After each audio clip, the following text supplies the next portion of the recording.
we are gonna check out the 2-bedroom model. This is a 2-bedroom, 1 bath, 700 square feet, and this one is priced at $115,000. Yep, $115,000 for just the property. Of course, there are added expenses for the permits, the foundations, and all that stuff. So let's check it out. This is a 2-bedroom model. As you can see right here, they did transition one of the bedrooms into a living room. So the way you'll see it is it's a living room here, upgraded finishes, floor to ceiling windows. You have the quartz countertops.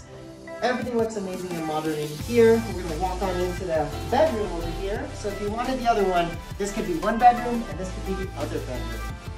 So you can see it's 700 square feet, so it's a good amount of space. This is a good sized bedroom, and this does have the big walk-in closet option. Come on in, if you can use this as storage right now. It looks great. Big, you can fit easily 2 people in here, maybe 2 people and a kid, or 3 people even. This is a really good option. Let's go check out the bathroom. All the models come with the appliances already standard in them, so it's not that upgraded extra cost. So if we're here in the kitchen again, check it out. We have the quartz countertops, electric burners. Wow, this is really nice. And then, if you come on in back here, this is her 1 bathroom option with the built-in laundry.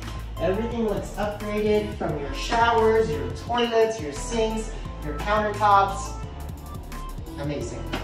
Amazing, amazing. This is a really cool option. Like I said, this one's $115,000 out the door after permits, foundation, electrical, all that stuff. They said it comes out to roughly about $200,000. From beginning, start to end, roughly once you sign paperwork, the process from getting the property built in a warehouse, then shipped to your property is about 6 months.